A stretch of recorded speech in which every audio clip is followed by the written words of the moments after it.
ಬೆಂಗಳೂರಲ್ಲಿ ಪ್ರತಿ ವರ್ಷ ಅಂದಾಜು 4.5 ಲಕ್ಷಕ್ಕೆ ಬೇಡಿಕೆ ಇದೆ. 4.5 ಲಕ್ಷ ಸ್ಮಾರ್ಟ್ ಮೀಟರ್ಗೋಸ್ಕರ ಬೇಡಿಕೆ ಇದೆ. ಪ್ರತಿ ವರ್ಷ ಬೆಂಗಳೂರಲ್ಲಿ 4 ರಿಂದ 4.5 ಲಕ್ಷ ಸ್ಮಾರ್ಟ್ ಮೀಟರ್ಗೆ ಬೇಡಿಕೆ ಇದೆ. 4.5 ಲಕ್ಷ ಸ್ಮಾರ್ಟ್ ಮೀಟರ್ ಅಳವಡಿಕೆಗೆ ಡಿಮ್ಯಾಂಡ್ ಇದೆ. 5 ವರ್ಷದ ಅವಧಿಯಲ್ಲಿ ಆ ಕಂಪನಿಗೆ ಸಾವಿರಾರು ಕೋಟಿ ಲಾಭ ಆಗುತ್ತೆ. ಯಾಕೆಂದ್ರೆ ಟೆಂಡರ್ ಕೊಟ್ಟಿರೋದು 5 ವರ್ಷಕ್ಕೋಸ್ಕರ. ಗ್ರಾಹಕರಿಂದ ಲೂಟಿ ಮಾಡಿ ಸಾವಿರಾರು ಕೋಟಿ ಲಾಭ ಮಾಡುವಂತ ಪ್ಲಾನ್ ಇದು. ನಿಯಮ ಉಲ್ಲಂಘನೆ ಆಗ್ತಾ ಇದ್ರು ಕೂಡ ಯಾವ ಅಧಿಕಾರಿಗಳು ಇದ್ರ ಬಗ್ಗೆ ಕ್ವೆಶ್ಚನ್ ಮಾಡೋದೇ ಇಲ್ಲ, ಪ್ರಶ್ನೆನೇ ಮಾಡೋದಿಲ್ಲ. ನಿಯಮ ಉಲ್ಲಂಘನೆ ಆ ಕಂಪನಿ ಮಾಡ್ತಾ ಇದ್ರು ಕೂಡ ಗ್ರಾಹಕರ ಹಿತಾಸಕ್ತಿಗಿಂತ ರಾಜಶ್ರೀ ಕಂಪನಿಯ ಹಿತಾಸಕ್ತಿನೇ ಮುಖ್ಯವಾಗೋಯ್ತಾ ನಿಮ್ಗೆ? ನೋಡಿ, ಈ ಸ್ಮಾರ್ಟ್ ಮೀಟರ್ ಇನ್ಸ್ಟಾಲ್ ಮಾಡಿದ ಅಂದ್ರೆ ಸ್ಮಾರ್ಟ್ ಮೀಟರ್ ಪರ್ಚೇಸ್ ಮಾತ್ರ ಅಲ್ಲ, ಈ ಸ್ಮಾರ್ಟ್ ಮೀಟರ್ ಅನ್ನ ನಿರ್ವಹಣಾ ವೆಚ್ಚ, ಮೇಂಟೆನೆನ್ಸ್ ಚಾರ್ಜ್ ಅಂತ ಇರುತ್ತಲ್ಲ, ಅದು ಕೂಡ ಜನರ ಮೇಲೆ ಬೀಳ್ತಾ ಇದೆ. ಸ್ಮಾರ್ಟ್ ಮೀಟರ್ ನಿರ್ವಹಣಾ ವೆಚ್ಚದ ಮೂಲಕವೂ ಕೂಡ ಈ ರಾಜಶ್ರೀ ಕಂಪನಿ ಲಾಭ ಮಾಡ್ಕೊಳ್ತಾ ಇದೆ. ನಿರ್ವಹಣಾ ವೆಚ್ಚದ ಟೆಂಡರ್ ಕೂಡ ಈ ರಾಜಶ್ರೀ ಸಂಸ್ಥೆ ಪಡ್ಕೊಂಡಿದೆ ಫಾರ್ 10 ಇಯರ್ಸ್. ನೋಡಿ, ಸ್ಮಾರ್ಟ್ ಮೀಟರ್ ಟೆಂಡರ್ ಇರೋದು 5 ವರ್ಷಗಳಿಗೆ, ಆದ್ರೆ ಆ ಸ್ಮಾರ್ಟ್ ಮೀಟರ್ ನ ಮೇಂಟೆನೆನ್ಸ್ ಟೆಂಡರ್ ಇರೋದು 10 ವರ್ಷಕ್ಕೆ. 10 ವರ್ಷಗಳಿಗೆ ಈ ಸಾಫ್ಟ್ವೇರ್ ನಿರ್ವಹಣೆ ಟೆಂಡರ್ ಅನ್ನ ಪಡ್ಕೊಂಡಿದೆ ಈ ಸಂಸ್ಥೆ. ಎಲ್ಲ ವಿದ್ಯುತ್ ಸರಬರಾಜು ಕಂಪನಿಗಳ ಟೆಂಡರ್ ಇದೇ ಸಂಸ್ಥೆಯ ಪಾಲಾಗಿದೆ. ಸಾಫ್ಟ್ವೇರ್ ನಿರ್ವಹಣಾ ವೆಚ್ಚದ ಮೂಲಕವೂ ಕೂಡ ಗ್ರಾಹಕರಿಗೆ ಹೆಚ್ಚುವರಿ ದರ ಬೀಳುತ್ತೆ. ಪ್ರತಿ ತಿಂಗಳ ಬಿಲ್ ನಲ್ಲಿ 125 ರೂಪಾಯಿ ಮೇಂಟೆನೆನ್ಸ್ ಚಾರ್ಜ್ ಅಂತ ವಸೂಲಿ ಮಾಡ್ತಾರೆ. ಈ ವಿಚಾರದಲ್ಲೂ ಕೂಡ ಬೆಸ್ಕಾಂ ಅಧಿಕಾರಿಗಳು ಮೌನವಾಗಿದ್ದಾರೆ. ನೋಡಿ, ಇನ್ನೊಮ್ಮೆ ನಾನು ನೀಟಾಗಿ ಹೇಳ್ಬಿಡ್ತೀನಿ ನಿಮ್ಗೆ. ಪ್ರತಿ ವರ್ಷ ಇದು ಬೆಸ್ಕಾಂ ವಿಚಾರ ಮಾತಾಡ್ತಾ ಇರೋದ್ರಿಂದ ಸದ್ಯಕ್ಕೆ ಪ್ರತಿ ವರ್ಷ ಬೆಂಗಳೂರಲ್ಲಿ ಸುಮಾರು ಅಂದಾಜು 4 ರಿಂದ 4.5 ಲಕ್ಷ ಸ್ಮಾರ್ಟ್ ಮೀಟರ್ ಅಂತ ಹೇಳಿ ಬೇಡಿಕೆ ಇದೆ. 4 ರಿಂದ 4.5 ಲಕ್ಷ ಸ್ಮಾರ್ಟ್ ಮೀಟರ್ ಅಳವಡಿಕೆಗೋಸ್ಕರ ಡಿಮ್ಯಾಂಡ್ ಇದೆ ಬೆಂಗಳೂರಲ್ಲಿ.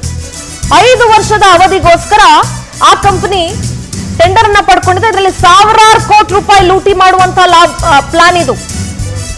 ಗ್ರಾಹಕರಿಂದ ಲೂಟಿ ಮಾಡಿ ಸಾವಿರಾರು ಕೋಟಿ ಲಾಭ ಮಾಡುವಂತ ಪ್ಲಾನ್ ಇದು. ನಿಯಮ ಉಲ್ಲಂಘನೆ ಆಗ್ತಾ ಇದ್ರು ಕೂಡ ಯಾವ ಅಧಿಕಾರಿಯೂ ಈ ಬಗ್ಗೆ ಪ್ರಶ್ನೆ ಮಾಡ್ತಾ ಇಲ್ಲ, ಮೌನಕ್ಕೆ ಶರಣಾಗಿದ್ದಾರೆ. ಯಾಕೆಂದ್ರೆ ಅವರೇ ಮಾಡಿರೋದು, ಅವ್ರಿಗೆ ಗೊತ್ತಿದೆ ಈ ಲೂಟಿ ಆಗ್ತಾ ಇದೆ ಅನ್ನೋದು. ಗ್ರಾಹಕರ ಹಿತಾಸಕ್ತಿಗಿಂತ ಈಗ ಇವ್ರುಗಳಿಗೆ ಏನಾಗೋಗಿದೆ ಅಂದ್ರೆ ರಾಜಶ್ರೀ ಕಂಪನಿಯ ಹಿತಾಸಕ್ತಿಯನ್ನ ಕಾಪಾಡಬೇಕಾಗಿರೋದು ಮುಖ್ಯವಾಗ್ಬಿಟ್ಟಿದೆ.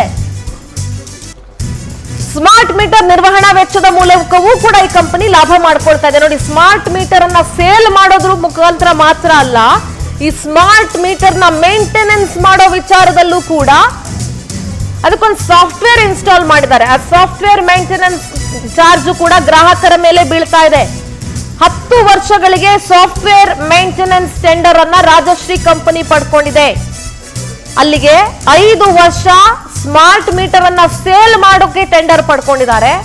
10 ವರ್ಷ ಈ ಸ್ಮಾರ್ಟ್ ಮೀಟರ್ಗೆ ಅಳವಡಿಸಿರುವಂತಹ ಸಾಫ್ಟ್ವೇರ್ ಅನ್ನ ಮೇಂಟೈನ್ ಮಾಡೋದಕ್ಕೋಸ್ಕರ ಟೆಂಡರ್ ಪಡ್ಕೊಂಡಿದ್ದಾರೆ. ಎಲ್ಲ ವಿದ್ಯುತ್ ಸರಬರಾಜು ಕಂಪನಿಗಳ ಟೆಂಡರು ಇದೇ ಸಂಸ್ಥೆಯ ಪಾಲಾಗಿದೆ. ಎಲ್ಲ ವಿದ್ಯುತ್ ಸರಬರಾಜು ಕಂಪನಿ ಅಂತಂದ್ರೆ ಹೆಸ್ಕಾಮು, ಚೆಸ್ಕಾಮು, ಬೆಸ್ಕಾಮು ಈ ರೀತಿ ಇದೆಯಲ್ಲ. ಸೊ ಈ ಎಲ್ಲ ವಿದ್ಯುತ್ ಸರಬರಾಜು ಕಂಪನಿಗಳ ಟೆಂಡರ್ ಅನ್ನ ಇದೇ ಸಂಸ್ಥೆ ಪಡ್ಕೊಂಡಿದೆ. ಸಾಫ್ಟ್ವೇರ್ ನಿರ್ವಹಣಾ ವೆಚ್ಚದ ಮೂಲಕವೂ ಕೂಡ ಗ್ರಾಹಕರಿಗೆ ಹೆಚ್ಚುವರಿ ದರವನ್ನ ಹಾಕ್ತಾ ಇದ್ದಾರೆ. ಪ್ರತಿ ತಿಂಗಳು ನಿಮ್ಮ ಮನೆ ಸಾಫ್ಟ್ ಮೀಟರ್ ಅನ್ನ ಯಾರು ಅಳವಡಿಸಿದಿರಿ, ಸಾಫ್ಟ್ ಮೀಟರ್ ಅನ್ನ ಅಳವಡಿಸ್ತಿದ್ದೀರಿ, ಈ ಸ್ಮಾರ್ಟ್ ಮೀಟರ್ ಅನ್ನ ಅಳವಡಿಸಿದಿರಲ್ಲ, ಯಾರ್ಯಾರ ಮನೆಯಲ್ಲಿ ಬಿಲ್ ಬಂದಾಗ ಚೆಕ್ ಮಾಡಿ 125 ರೂಪಾಯಿ ಮೇಂಟೆನೆನ್ಸ್ ಚಾರ್ಜ್ ಅಂತ ಹಾಕಿರ್ತಾರೆ. 125 ರೂಪಾಯಿ ಮೇಂಟೆನೆನ್ಸ್ ಚಾರ್ಜ್ ಹಾಕಿರ್ತಾರೆ. ಈ ವಿಚಾರದಲ್ಲೂ ಕೂಡ ಬೆಸ್ಕಾಂ ಅಧಿಕಾರಿಗಳು ಮೌನವನ್ನ ವಹಿಸಿದ್ದಾರೆ. ಹಾಗಾದ್ರೆ ಇದ್ರ ಬಗ್ಗೆ ಕೂಡ ಡಾಕ್ಯುಮೆಂಟ್ ಇದೆ. ರಾಕೇಶ್ ಸರ್ ಅದನ್ನ ನಿಮಗೆ ತೋರಿಸ್ತಾ ಹೋಗ್ತಾರೆ. ಸರ್, ಎಷ್ಟು ನೀಟಾಗಿ ಸ್ಮಾರ್ಟ್ ಆಗಿ ಲೂಟಿ ಮಾಡೋದಕ್ಕೆ ಹೇಳಿದ್ದಾರೆ ಸರ್. ಪ್ಲೀಸ್ ಡಾಕ್ಯುಮೆಂಟ್ ಅನ್ನ ತೋರಿಸಿ ಪ್ಲೀಸ್. ನಾವು ಹೇಳಿದ್ವಿ ಅಲ್ವಾ, ದಿಸ್ ಟೆಂಡರ್ ಕೂಡ called in the form of KW6 ಮತ್ತು KW5 ಅಲ್ಲಿ. KW5 10 ಕೋಟಿ ಮೇಲೆ ಇದ್ದ ಯಾವುದೇ ಟೆಂಡರ್ ಅನ್ನು 10 ಕೋಟಿ ಮೇಲೆ 100 ಕೋಟಿವರೆಗಿನ ಮೇಲಿನ ಟೆಂಡರ್ ಅನ್ನು ಜಾಯಿಂಟ್ ವೆಂಚರ್ ಇಲ್ಲದಿದ್ದದನ್ನು KW5 ಅಲ್ಲಿ, KW6 ಅಲ್ಲಿ ನೀವು ವಿತ್ ಜಾಯಿಂಟ್ ವೆಂಚರ್ ಅನ್ನು ಕರೀಬಹುದಂತಹ ರೂಲ್ಸ್ ಇದೆ ಅಂತ ನಾನು ತೋರಿಸಿದೆ. ಆದರೆ ಈ ಟೆಂಡರ್ ಅನ್ನು 571 ಕೋಟಿಯ ಟೆಂಡರ್ ಅನ್ನು KW4 ಅಲ್ಲಿ ಏನಕ್ಕೆ ಕರೀತಾರಂದ್ರೆ, ಬೇರೆಯವರು ಕಾಂಪಿಟಿಷನ್ ಮಾಡಬಾರ್ದು, ರಾಜಶ್ರೀ ಅನ್ನುವ ಕಂಪನಿಯನ್ನು ಫಿಕ್ಸ್ಡ್ ಮೈಂಡ್ ಅಲ್ಲಿ ಇಟ್ಕೊಂಡು ಅವರಿಗೆ ಈ ಟೆಂಡರ್ ಅನ್ನು ಕೊಡಬೇಕನ್ನುವ ಮೈಂಡ್ ತಲೆ ಉಪಯೋಗಿಸಿಕೊಂಡು ಕ್ರಿಮಿನಲ್ ಐಡಿಯಾವನ್ನು ಉಪಯೋಗಿಸಿ ಈ ಟೆಂಡರ್ ಅನ್ನು KW4 ಅಲ್ಲಿ ಕರೀತಾರೆ. ದಿಸ್ ಅ ಫಸ್ಟ್ ಕ್ರೈಮ್ ಯಾವ IASಗೂ ಗೊತ್ತಾಗಿಲ್ಲ, ಯಾವ ಕಮಿಷನರ್ಗೂ ಗೊತ್ತಾಗಿಲ್ಲ, ಯಾವ ಒಬ್ಬ ಕ್ಲರ್ಕ್ಗೂ ಗೊತ್ತಾಗಿಲ್ಲ, ಮಿನಿಸ್ಟರ್ ಸಾಹೇಬರಿಗೂ ಗೊತ್ತಾಗಿಲ್ಲ, PAಗಳಿಗೂ ಗೊತ್ತಾಗಿಲ್ಲ. Tender itself called in a wrong form. KW4 ಅಲ್ಲಿ ಯಾಕೆ ಕರೆದ್ರು ಇವರು 10 ಕೋಟಿಯ ಕೆಳಗಡೆ ಯಾಕೆ ಕರೆದ್ರು ಅಂದರೆ, ಯಾವ ಉಳಿದ ದೊಡ್ಡ ಪ್ಲೇಯರ್ಸ್, ದೊಡ್ಡ ದೊಡ್ಡ ಕಂಪನಿಗಳು ಇದನ್ನು ಭಾಗವಹಿಸಬಾರ್ದು, ಇದಕ್ಕೆ ಯಾರು ಕಾಂಪಿಟೇಷನ್ಗಳು ಬರಬಾರ್ದು, ಇದನ್ನು ಒಂದೇ ಕಂಪನಿಗೆ ಡಿಸೈಡ್ ಮಾಡಿದ ಕಂಪನಿಗೆ ಕೊಡಬೇಕು ಅನ್ನೋ ಒಂದು ನಿಟ್ಟಿನಲ್ಲಿ ಈ ಟೆಂಡರನ್ನು KW4 ಅಲ್ಲಿ ಕರೀತಾರೆ. ಆದರೆ ಒಂದು ಸಾಫ್ಟ್ವೇರ್ ಇರುತ್ತೆ, ಸಾಫ್ಟ್ವೇರಲ್ಲಿ ಕರಿಬೇಕಾದ್ರೆ ಅದನ್ನೆಲ್ಲ ಫಿಲ್ಅಪ್ ಮಾಡಬೇಕಾಗತ್ತೆ. ಈಗೆಲ್ಲ ಗೌರ್ಮೆಂಟ್ ಸಾಫ್ಟ್ವೇರ್ಗಳಲ್ಲಿ ಒಂದು ಲಾಕಿಂಗ್ ಸಿಸ್ಟಮ್ ಅಂತ ಇರುತ್ತೆ. ನೀವು ಅದು 10 ಕೋಟಿಯ ಕೆಳಗಡೆ ಅಂತ ಮಾಡಿದರೆ ಅದು KW4 ಅಲ್ಲಿ ಟೆಂಡರ್ ಕರೀಲಿಕ್ಕೆ ಆಗುವುದೇ ಇಲ್ಲ. ಆಟೋಮೆಟಿಕ್ಲಿ ಅದು ಹೇಳುತ್ತೆ ಇದು ಈ ಕ್ರೈಟೀರಿಯಾದಲ್ಲಿ ಬರಲ್ಲ, ಅದು KW5ಗೆ ಹಾಕಬೇಕು ಅನ್ನೋದನ್ನು ಮಾಡುತ್ತೆ. ನೋಡಿ, ನಾನು ಹೇಳ್ತಾ ಇದ್ದೀನಲ್ಲ, ಕ್ರಿಮಿನಲ್ ಮೈಂಡ್ ಅಂತ ಹೇಳ್ತಾ ಇದ್ದೀನಲ್ಲ, ಯಾವ ರೀತಿಯಾಗಿ ಈ ಡಿಪಾರ್ಟ್ಮೆಂಟ್ ಸಕ್ಸಸ್ ಆಯಿತು. ಸಾಫ್ಟ್ವೇರ್ಗೂ ತಲೆ ಕೆಡಿಸಿ, ಸಾಫ್ಟ್ವೇರನ್ನು ವಂಚನೆ ಮಾಡಿ, ಸಾಫ್ಟ್ವೇರ್ಗೂ ಮೋಸ ಮಾಡಿ, ಇವರು KW4 ಅಲ್ಲಿ ಕರೀಲಿಕ್ಕೆ ಯಾವ ರೀತಿ ಸಕ್ಸಸ್ ಆದರು ಅನ್ನೋದಕ್ಕೆ ಒಂದು ಡಾಕ್ಯುಮೆಂಟ್ ಸೇರಿಸ್ತೀನಿ, ತೋರಿಸ್ತೀನಿ. ನೋಟಿಫಿಕೇಶನ್ ಕಳಿಸ್ತಾರೆ for this calling for tender of smart meter. Power minister ಆಫೀಸಿಂದ, ಡಿಪಾರ್ಟ್ಮೆಂಟಿಂದ ಒಂದು ಟೆಂಡರ್ ನೋಟಿಫಿಕೇಶನ್ ಕಾಪಿ ಹೋಗುತ್ತೆ. ಆ ಕಾಪಿ ನಿಮ್ಮ ಮುಂದೆ ಫಸ್ಟ್ ಫ್ರಾಡ್ ತೋರಿಸ್ತಾ ಇದ್ದೀನಿ. Tender documentation, notice inviting tender details, ಸೆಪ್ಟೆಂಬರಲ್ಲಿ ಕರೆದಂತಹ ಟೆಂಡರ್. ಏನು ಹೇಳುತ್ತೆ ಈ ಟೆಂಡರ್?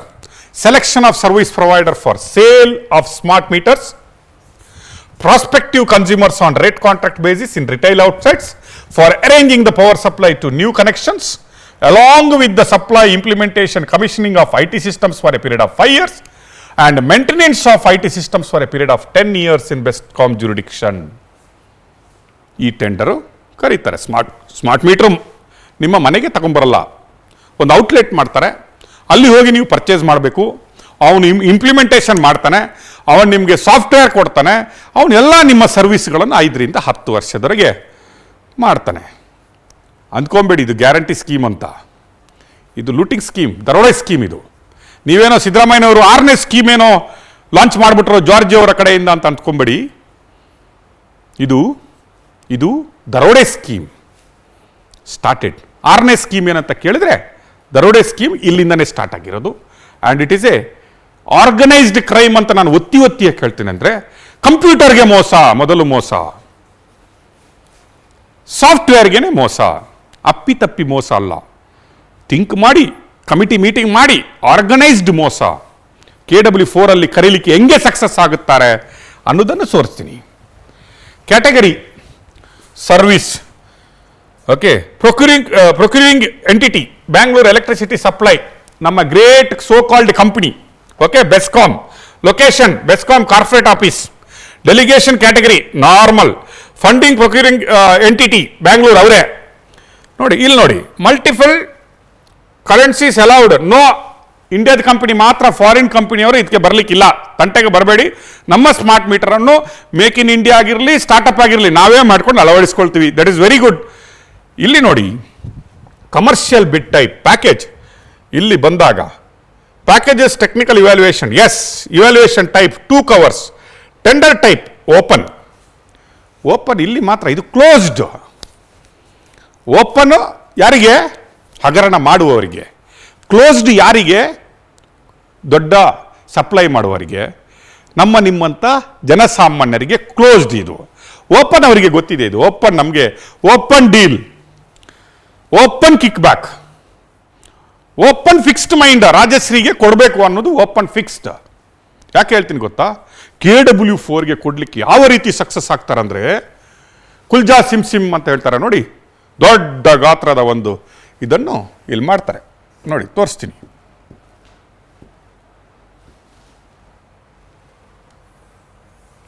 ಮೊದಲ ಫ್ರಾಡ್ ಇಲ್ಲಿ 100 ಕೋಟಿಯ ಮೇಲೆ ಅಂತ ಬರಬೇಕಿತ್ತು. ಅಂದರೆ ಈ ಲೈನಲ್ಲಿ ಏನಾದರೂ 100 ಕೋಟಿ 571 ಕೋಟಿ ಹಾಕ್ಬಿಟ್ಟಿದ್ರೆ ಈ ಟೆಂಡರು KW5ಗೆ ಹೋಗ್ತಾ ಇತ್ತು, ಇಲ್ಲಿ ರಿಜೆಕ್ಟ್ ಆಗ್ತಾ ಇತ್ತು, ಇಲ್ಲಿ ಬರ್ತಾ ಇರಲಿಲ್ಲ. ಇದನ್ನು ಬೈಪಾಸ್ ಮಾಡಲು KW4 ಅಲ್ಲೇ ತಗೊಳ್ಳಲು ಮೊದಲು ಕಂಪ್ಯೂಟರ್ ಮೇಲ್ಗಡೆ ಇದನ್ನು ಈ ಟೆಂಡರ್ ವ್ಯಾಲ್ಯೂ, ಟೆಂಡರ್ ಟೈಪ್ ಇಲ್ಲಿದೆ ನೋಡಿ, ಟೆಂಡರ್ ಅಮೌಂಟ್ ಅಂದರೆ 1,04,408 ರೂಪಾಯಿ ತೋರಿಸ್ತಾರೆ. ಕಂಪ್ಯೂಟರ್ ನಾವೇ ಮಾಡಿದ್ದಲ್ವೇ, ಅದಕ್ಕೇನು ಗೊತ್ತಾಗುತ್ತೆ, ಇವನು ಫ್ರಾಡ್ ಮಾಡ್ತಾನಂತ, ಅದು ಹಾಕಿದ್ದನ್ನು ತಗೊಳುತ್ತೆ. ನಾನು ನಿನ್ನನ್ನು ನಂಬಿದ್ದೀನಿ, ನೀನು ನನ್ನ ನಂಬ್ತೀಯ ಅಂತ ಅವ್ರು ಹಾಕ್ತಾರೆ. KW4ಗೆ ಕರೀಲಿಕ್ಕೆ, ಇನ್ನುಳಿದ ಕಾಂಪಿಟೇಟರ್ಸ್ಗಳಿಗೆ ಮರೆಮಾಚಲಿಕ್ಕೆ, ದೊಡ್ಡ ಕಂಪನಿಗಳು ಬಂದು ಕಡಿಮೆ ರೇಟಲ್ಲಿ ಕೊಡ್ತೀವಿ ಅಂತ ಕಾಂಪಿಟೀಷನ್ ಮಾಡದಾಗೆ ನೋಡಲಿಕ್ಕೆ ಈ ಟೆಂಡರನ್ನು KW5 ಮತ್ತು 6 ಅಲ್ಲಿ ಕರೆಯಲ್ಲ. ಯಾಕಂದರೆ ದೊಡ್ಡ ಪ್ಲೇಯರ್ಸ್, ದೊಡ್ಡ ದೊಡ್ಡ ಕಂಪನಿಗಳು 1 ಕೋಟಿ 2 ಕೋಟಿಯ ಟೆಂಡರನ್ನು ನೋಡಲಿಕ್ಕೂ ಹೋಗಲ್ಲ. ಈಗ ಬನ್ನಿ ಕೆಳಗಡೆ,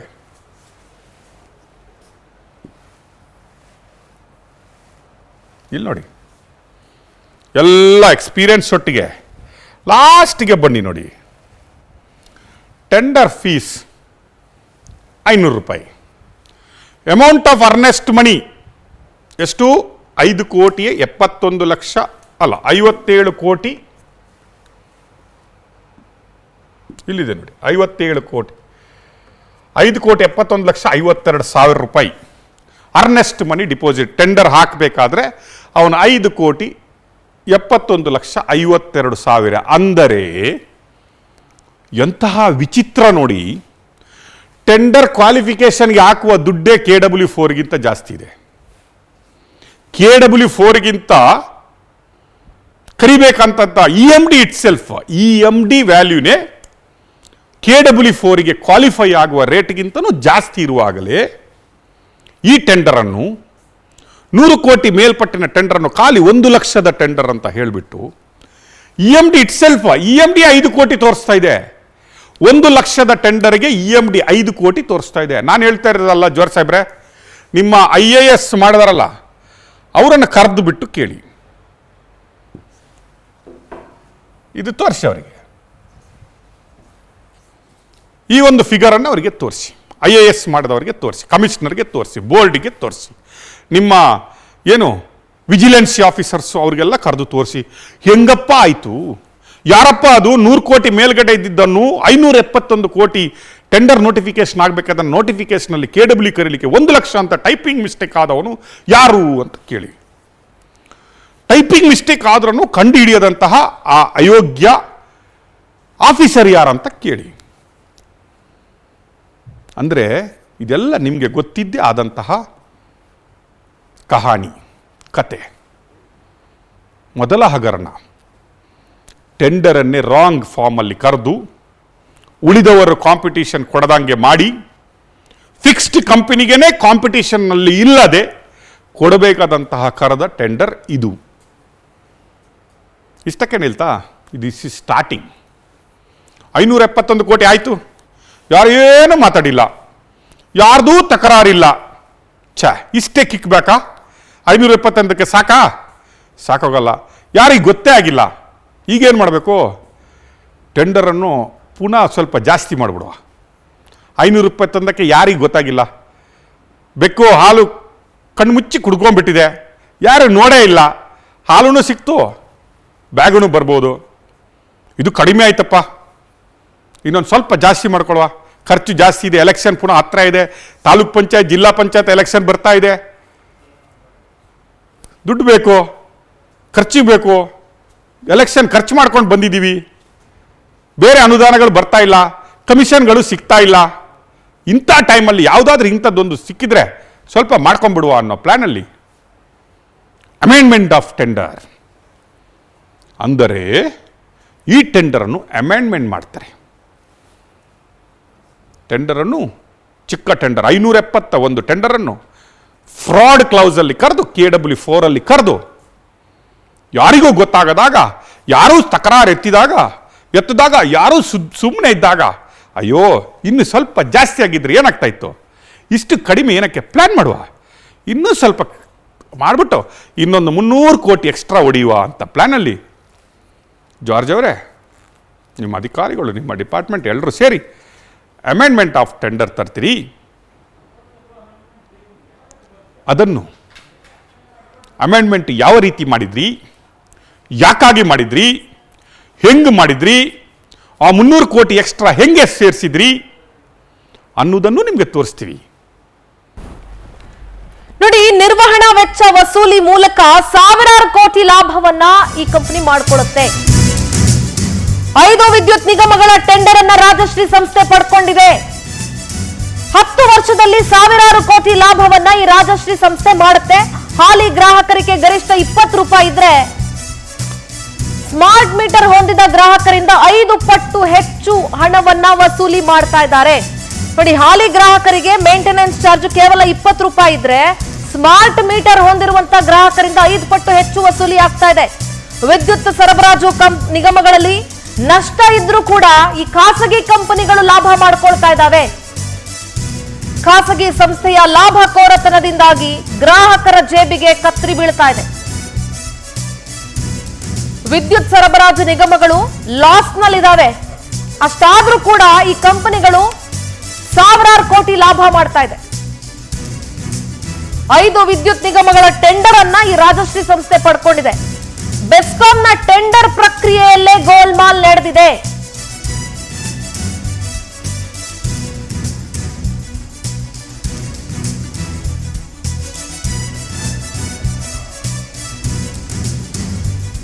ಎಸ್, ನಿರ್ವಹಣಾ ವೆಚ್ಚ ವಸೂಲಿ ಮಾಡೋದ್ರಲ್ಲೂ ಗೋಲ್ಮಾಲ್. ಪ್ರೆಸೆಂಟ್ ಇರುವಂತ ಅಂದ್ರೆ ಡಿಜಿಟಲ್ ಮೀಟರ್ಗಳಿಗೆ ಮೇಂಟೆನೆನ್ಸ್ ಚಾರ್ಜ್ 20 ರೂಪಾಯಿ ಇದ್ರೆ ಸ್ಮಾರ್ಟ್ ಮೀಟರ್ಗಳಿಗೆ ಅದರ ದುಪ್ಪಟ್ಟು ಹಣ ವಸೂಲಿ ಆಗ್ತಾ ಇದೆ. ಇನ್ನು ಅಮೆಂಡ್ಮೆಂಟ್ ಬಗ್ಗೆ ಮಾತಾಡ್ತಾ ಇದ್ವಿ ಸರ್, ಪ್ಲೀಸ್. ಎಕ್ಸಾಕ್ಟ್ಲಿ, ನಾನು ಹೇಳಿದಲ್ಲ, 571 ಕೋಟಿಯಲ್ಲಿ ಎಷ್ಟು ಹಗರಣಗಳು, ಎಷ್ಟು ದುಡ್ಡು ಹೊಡಿಬೋದು. ಯಾರು ಸುಮ್ಮನೆ ಚಕ್ರ ತೆತ್ತಿದಾಗ ನಮ್ಮ ಬೆಸ್ಕಾಮ್ ಏನು ಮಾಡುತ್ತಂದರೆ ಒಂದು ಅಮೆಂಡ್ಮೆಂಟ್ ತರುತ್ತೆ. ಏನಂತ ತರ್ತಾರೆ ಇವರು? 571 ಸಾಕಾಗಲ್ಲ, ನಾವು ಏನು ಸ್ಮಾರ್ಟ್ ಮೀಟರ್ ಪ್ಲಸ್ 10 ವರ್ಷದ ಸಾಫ್ಟ್ವೇರ್ ಚಾರ್ಜಸ್ ಅಂತ ಮಂತ್ಲಿ ಏನು, ಅದನ್ನು ಮತ್ತೆ ಹೇಳ್ತೀನಿ, ಮಂತ್ಲಿ ಏನು ಚಾರ್ಜ್ ಮಾಡ್ಬೋದು ಅದನ್ನೆಲ್ಲ ಮಾಡಿದ್ದೀವಿ. ಸುಮ್ಮನೆ ಇದ್ದಾರೆ ಅಲ್ಲ. ಈಗ ಏನು ಮಾಡ್ತೀವಿ?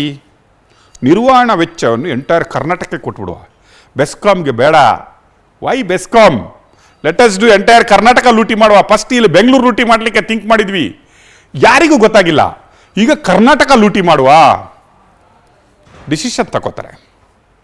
ಅದಕ್ಕಾಗಿ ಟೆಂಡರ್ ವ್ಯಾಲ್ಯೂವನ್ನು ಒಂದೇ ತಿಂಗಳ ಒಳಗಡೆ, ಅಂದರೆ ಸೆಪ್ಟೆಂಬರಲ್ಲಿ ಬಂದ ಟೆಂಡರ್ ವ್ಯಾಲ್ಯೂ ನೋಟಿಫಿಕೇಶನ್, ಅಮೆಂಡ್ಮೆಂಟ್ ಯಾವಾಗ ಆಗುತ್ತೆ ಅಂದರೆ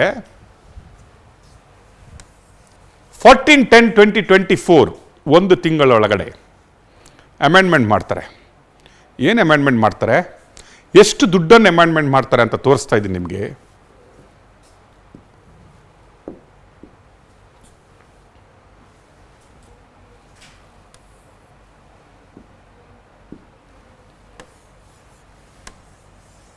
$571 ಕೋಟಿ 52 ಲಕ್ಷ ಇದ್ದಿದ್ದು 997 ಕೋಟಿ 23 ಲಕ್ಷ. ಅಂದರೆ 571 ಕೋಟಿಗಿಂತ 998 ಕೋಟಿಗೆ ಬರ್ತಾರೆ. Amendment of tender. 571 ಕೋಟಿ ಲೂಟಿ ಮಾಡುವಾಗ ಯಾರಿಗೆ ಗೊತ್ತಾಗಿಲ್ಲ? ಸುಮ್ಮನೆ ಇದ್ರು, ಯಾರೂ ಕೋರ್ಟ್ಗೆ ಹೋಗಿಲ್ಲ, ಯಾರೂ ಮಾತಾಡಿಲ್ಲ, ಯಾರಿಗೂ ಗೊತ್ತಾಗಿಲ್ಲ. ನಾವು ಈ KW4 ಅಲ್ಲಿ ಟೆಂಡರ್ ಕರೆದಿದ್ದೇ ಇವರಿಗೆ ಗೊತ್ತಾಗಿಲ್ಲ. ನಾವು ಅಲ್ಲೇ ಸಕ್ಸಸ್ ಆದ್ವಿ ಫಸ್ಟ್ ಸ್ಟೆಪ್ಪಲ್ಲೇ. ಈಗ ಅದು ಎಕ್ಸೆಪ್ಟ್ ಆಗಿಬಿಟ್ಟಿದೆ. ಈಗ ರಾಜಶ್ರೀ ಅವರು ಒಬ್ಬರೇ ನಮ್ಮೊಟ್ಟಿಗಿದ್ದಾರೆ. ರಾಜಶ್ರೀ ಅವರು ಬರ್ತಾರೆ, ಅಣ್ಣ 571ರಲ್ಲಿ ನಿನಗೆಷ್ಟು ನನಗೆಷ್ಟು ಜಾಸ್ತಿ ಮಾಡಿಬಿಡೋಣ, ಇನ್ನು ಜಾಸ್ತಿ ಕೊಟ್ಬಿಡ್ತೀವಿ. ನಾವು 998ಕ್ಕೆ ಮಾಡ್ತೀವಿ. ಟೆಂಡರ್ ಕ್ವಾಲಿಫಿಕೇಷನು, ಟೆಂಡರ್ ಅಮೆಂಡ್ಮೆಂಟ್ ಆಗುತ್ತೆ. ಜಾರ್ಜ್ ಸಾಹೇಬ್ರೆ, 570ರಿಂದ ಸ್ಟ್ರೈಟ್ ಅವೇ 998 ಕೋಟಿಗೆ. ಇದನ್ನು ಕಾಲ್ ಫಾರ್ ಮಾಡೋದು KW4 ಅಲ್ಲಿ 10 ಕೋಟಿ ಒಳಗಡೆ ಟೆಂಡರಲ್ಲಿ ಕರಿಬೇಕಿತ್ತು. ಅಲ್ಲಿ ಹೋಗಿ ನೀವು 997 ಕೋಟಿಯ ಟೆಂಡರನ್ನು KW4 ಅಲ್ಲಿ ಕರಿತೀರಂದ್ರೆ, not intention is wrong, everything is wrong. ಹಗರಣದ ಎಲ್ಲೇ ಮೀರಿದಂತಹ ಕ್ರಿಮಿನಲ್ ಪ್ಲಾನ್. ನಾನು ಹೇಳಿಲ್ವಾ, ರಾಜಶ್ರೀ ಫಿಕ್ಸ್ಡ್, ಡೀಲ್ ಫಿಕ್ಸ್ಡ್, ಹಗರಣ ಫಿಕ್ಸ್ಡ್. ಓನ್ಲಿ ಫಾರ್ಮಲೈಸ್ ಮಾಡ್ಕೊಂಡು ಬರಬೇಕು. ಯಾವ ರೀತಿ ಮಾಡಬೇಕು, ಫೂಲ್ ಮಾಡಬೇಕು. ಮೊದಲ ಹಂತದಲ್ಲಿ ಕಂಪ್ಯೂಟರನ್ನು ಫ್ರಾಡ್ ಮಾಡಿದ್ರಿ, ಕಂಪ್ಯೂಟರಲ್ಲೇ ರಾಂಗ್ ಎಂಟ್ರಿ ಮಾಡಿದ್ರಿ, KW4 ಅಲ್ಲಿ ಕರೆದ್ರಿ, ಅದು ಯಾರಿಗೂ ಗೊತ್ತಾಗದಾಗ ಪುನಃ ಅಮೆಂಡ್ಮೆಂಟ್ಗೆ ಹೋದ್ರಿ. 571ರಲ್ಲಿ ಬೆಸ್ಕಾಂಗೆ ಇದ್ದಂತಹ ಮೇಂಟೆನೆನ್ಸ್ ಅನ್ನು ನೀವು ಇಡೀ ಕರ್ನಾಟಕಕ್ಕೆ ಕರೆದುಬಿಟ್ಟು 300 ಕೋಟಿ ಎಕ್ಸ್ಟ್ರಾ ಮಾಡಿದ್ರಿ. ಏನು ಹೇಳುತ್ತೆ ಅಮೆಂಡ್ಮೆಂಟಲ್ಲಿ? ಇನ್ನೊಂದು ಕ್ಲಾಸ್, ಈ ಟೆಂಡರ್ ಯಾರಿಗೆ ಕೊಡಬಹುದು ಅನ್ನೋದು ಇದೆ. ಈ ಟೆಂಡರ್ ಕರೀಲಿಕ್ಕೆ, ಈ ಟೆಂಡರಲ್ಲಿ ಪಾರ್ಟಿಸಿಪೇಷನ್ ಮಾಡಲಿಕ್ಕೆ ಯಾರು ಅರ್ಹರು ಅನ್ನೋದನ್ನು ನೀವು ಕೊಡ್ತೀರಿ. ಟೆಂಡರ್ ಅಮೆಂಡ್ಮೆಂಟಲ್ಲಿ ಪಾಯಿಂಟ್ ನಂಬರ್ 12 ಅಂತ ನಾವು ಏನು ಹೇಳ್ತೀವಲ್ವಾ, ಪಾಯಿಂಟ್ ನಂಬರ್ 12 ನಿಮ್ಮದೇ ಗೌರ್ಮೆಂಟಲ್ಲಿ ಇದ್ದರೆ ನೀವು ತಗೊಂಬಿಡಿ, ನಿಮಗೆ ಗೊತ್ತಾಗುತ್ತೆ. ಪಾಯಿಂಟ್ ನಂಬರ್ 12 ಅಂತ ನೀವು ನೋಡಿದರೆ ನಿಮಗೆ ಅರ್ಥ ಆಗುತ್ತೆ.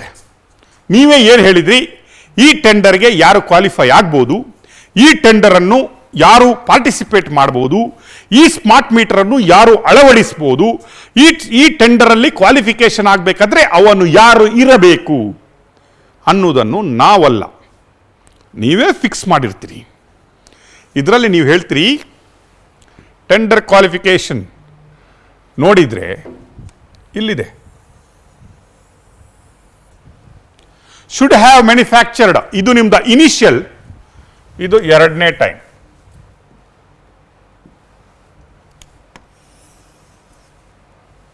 ಇನಿಷಿಯಲ್ ಏನು ಹೇಳ್ತಾರಂತೆ, should have manufactured and supplied minimum 10 lakh number of smart meters. ಇಲ್ಲಿದೆ cumulative in Indian distributed utility in the last 10 years conforming to ISI 6444 out of the above minimum of 1 lakh smart meters should have been in operation for a minimum period of 1 year as on the date of submission of the bid. Second ಅಮೆಂಡ್ಮೆಂಟಲ್ಲಿ ಅದೇ ಇದೆ ನಿಮ್ಮದು. Second ಅಮೆಂಡ್ಮೆಂಟನ್ನು ನಾನು ತೋರಿಸಿದ್ರು, ನೀವು ಏನು ಹೇಳ್ತಾ ಇದ್ದೀರಿ ಅಂದರೆ 10 ಲಕ್ಷ ಮ್ಯಾನುಫ್ಯಾಕ್ಚರ್ ಮಾಡಿದಂತಹ ಅವನು ಮ್ಯಾನುಫ್ಯಾಕ್ಚರರ್ ಇರಬೇಕು, ಅವನು 10 ಲಕ್ಷ ಸ್ಮಾರ್ಟ್ ಮೀಟರ್ಗಳನ್ನು ಅವನು ಸಪ್ಲೈ ಮಾಡಿರಬೇಕು. ಅಲ್ಲದೆ ಈಗ ಎಕ್ಸಿಸ್ಟಿಂಗ್ ಲಾಸ್ಟ್ 1 year ನೋಡಿದರೆ ಅವನು 1 ಲಕ್ಷ ಸ್ಮಾರ್ಟ್ ಮೀಟರ್ಗಳು ವರ್ಕ್ ಆಗ್ತಾ ಇರಬೇಕು ಅನ್ನುವ ಕಂಡೀಷನ್ ಹಾಕ್ತೀರಿ ನೀವು. ನಾನು ಇದನ್ನು ಒತ್ತಿ ಒತ್ತಿ ಹೇಳ್ತಾ ಇದ್ದೀನಿ ಜಾರ್ಜ್ ಸಾಹೇಬ್ರೆ. 10 ಲಕ್ಷ ಮ್ಯಾನುಫ್ಯಾಕ್ಚರಿಂಗ್ ಮಾಡಬೇಕು ಸ್ಮಾರ್ಟ್ ಮೀಟರ್, ಅವನು ಮ್ಯಾನುಫ್ಯಾಕ್ಚರರ್ ಆಗಿರಬೇಕು, 10 ಲಕ್ಷ ಅವನು ಸಪ್ಲೈ ಮಾಡಿರಬೇಕು, 10 ಲಕ್ಷ ಮೀಟರ್ಗಳನ್ನು ಅವನು ಎಲ್ಲಿಯಾದರೂ ಸಪ್ಲೈ ಮಾಡಿ ಇನ್ಸ್ಟಾಲೇಷನ್ ಮಾಡಿರಬೇಕು. ಅಲ್ಲದೆ ಅವನ ಎಕ್ಸಿಸ್ಟಿಂಗ್ ಕೆಪಾಸಿಟಿಯಲ್ಲಿ ಅವನ 1 ಲಕ್ಷ ಅವನ ಮೀಟರ್ಗಳು ರನ್ ಆಗ್ತಾ ಇರಬೇಕು ಅನ್ನುವ ಕಂಡೀಷನನ್ನು ನೀವು 10 ಹಾಕಿ ಕೊಡ್ತೀರಿ. ಅಲ್ಲದೆ ಅವನು ISI ಬ್ರ್ಯಾಂಡ್ 6444 ಅಲ್ಲಿ ನೋಂದಣಿ ಆಗಿರಬೇಕು, ಅವನು ISI ರಿಜಿಸ್ಟರ್ಡ್ ಆಗಬೇಕು, ಆ ಪ್ರಾಡಕ್ಟ್ ಅಷ್ಟು ಕ್ವಾಲಿಟಿ ಇರಬೇಕು ಅನ್ನೋದನ್ನು ಮಾಡ್ತೀರಿ. ಇದು ನಾನು ಹೇಳಿದ್ದಲ್ಲ, ನೀವು ಹೇಳಿದ್ದು. ಫ್ರಾಡ್ ನಂಬರ್ 1, KW4 ಅಲ್ಲಿ ಕರಿಬೇಕಿದ್ದನ್ನು KW5 ಅಲ್ಲಿ ಕರಿಬೇಕಿದ್ದನ್ನು 6 ಅಲ್ಲಿ ಕರಿಬೇಕಿದ್ದನ್ನು ನೀವು KW4 ಅಲ್ಲಿ ಕರಿತೀರಿ. KW4 ಅಲ್ಲಿ ಏನು ಹೇಳುತ್ತೆ ಅಂದರೆ 10 ಕೋಟಿ ಒಳಗಡೆ ಟೆಂಡರ್ಗಳು KW4 ಅಲ್ಲಿ ಬರಬೇಕು. ಜಾಯಿಂಟ್ ವೆಂಚರ್ ಯಾವುದೇ ರೀತಿಯಲ್ಲಾದರೂ ಕೂಡ ಅದನ್ನು ಜಾಯಿಂಟ್ ವೆಂಚರ್ ಇಬ್ಬರು ಒಟ್ಟಿಗಾಗಿ ಮಾಡಲಿಕ್ಕಾಗಲ್ಲ, ಸಿಂಗಲ್ ಪಾರ್ಟಿಸಿಪೇಷನ್ ಇರಬೇಕು. KW5 ಅಲ್ಲಿ ಮೋರ್ ದೆನ್ 10 crores ಇರಬೇಕು, ಅದರಲ್ಲಿ ಜಾಯಿಂಟ್ ವೆಂಚರ್ ಇರಲ್ಲ. KW6 ಅಲ್ಲಿ ಜಾಯಿಂಟ್ ವೆಂಚರ್ ಅಲೌಡ್ ಇದೆ ಅಂತ ನಿಮ್ಮ ಡಾಕ್ಯುಮೆಂಟ್ಗಳು ಹೇಳ್ತವೆ, ನಾನಲ್ಲ. KW5 ಅಲ್ಲ 6 ಅಲ್ಲಿ ಕರಿಬೇಕಿದ್ದದ್ದನ್ನು ನೀವು KW4 ಅಲ್ಲಿ ಕರಿತೀರಿ. ಈಗ ನೀವೇ ಹೇಳ್ತೀರಿ ಮ್ಯಾನುಫ್ಯಾಕ್ಚರ್ ಇರಬೇಕು, 10 ಲಕ್ಷ ಮ್ಯಾನುಫ್ಯಾಕ್ಚರಿಂಗ್ ಸ್ಮಾರ್ಟ್ ಮೀಟರ್ ಮಾಡಿರಬೇಕು, ಅವನು ಉತ್ಪಾದನೆ ಮಾಡಿರಬೇಕು, ಸೇಲ್ಸ್ ಮಾರಾಟ ಮಾಡಿರಬೇಕು, 10 ಲಕ್ಷ ಸೇಲ್ಸ್ ಆಗಿರಬೇಕು, ಅವನ ಎಕ್ಸಿಸ್ಟಿಂಗ್ ಅಂದರೆ ಈಗ 1 ಲಕ್ಷ ಸ್ಮಾರ್ಟ್ ಮೀಟರ್ಗಳು ಅವನದ್ದು ಕಾರ್ಯಾಚರಣೆಯಲ್ಲಿ ಇರಬೇಕು ಅನ್ನೋದನ್ನು ನೀವು ಹೇಳ್ತೀರಿ. ಇದು ನಂದಲ್ಲ, ಕರ್ನಾಟಕ ಸರ್ಕಾರ, ಬೆಸ್ಕಾಮು, ನಿಮ್ಮ ಡಿಪಾರ್ಟ್ಮೆಂಟ್ ಸೇರಿ ಮಾಡಿದಂತಹ ರೂಲ್ಸು, ನೋಟಿಫಿಕೇಷನು, ಅಮೆಂಡ್ಮೆಂಟ್ 571 ಕೋಟಿಯ ಫಸ್ಟ್ ನೋಟಿಫಿಕೇಷನನ್ನು ನೀವು ಅಮೆಂಡ್ಮೆಂಟ್ ನೋಟಿಫಿಕೇಷನಲ್ಲಿ ನೀವು ಅದನ್ನು 998 ಕೋಟಿಗೆ ಮಾಡ್ತೀರಿ. 10 ಕೋಟಿ ಒಳಗಡೆ ಟೆಂಡರ್ ಕ್ಲೌಸಲ್ಲಿ ಕರಿತೀರಿ. ಒತ್ತಿ ಒತ್ತಿ ಹೇಳ್ತಾ ಇದ್ದೀನಿ, ಯಾಕಂದರೆ ಗಂಡುನು ಫಿಕ್ಸ್, ಹೆಣ್ಣು ಫಿಕ್ಸ್. ಮದುವೆ ಸಬ್ ರಿಜಿಸ್ಟರಲ್ಲೋ ಅಥವಾ ಧರ್ಮಸ್ಥಳದಲ್ಲೋ ಅಂತ ಫಿಕ್ಸ್ ಆಗಬೇಕಷ್ಟೇ ನಿಮ್ಮದು. ಅದನ್ನು ಫಿಕ್ಸ್ ಮಾಡಿದಿರಿ, ಅದನ್ನು ತೋರಿಸ್ತೀನಿ, ಅದರ ಸಂಭ್ರಮವನ್ನು ನಿಮಗೆ ತೋರಿಸ್ತೀನಿ. ಒಂದು ಸ್ವಲ್ಪ ಕಾಫಿ ಟೀ ಕುಡ್ಕೊಂಡು ಬನ್ನಿ, ನಿಮ್ಮದೇ ಇನ್ನೊಂದು ಮುಖ ಇಲ್ಲಿಂದ ಹೆಂಗೆ ಹರಡುತ್ತಂತ ತೋರಿಸ್ತೀನಿ.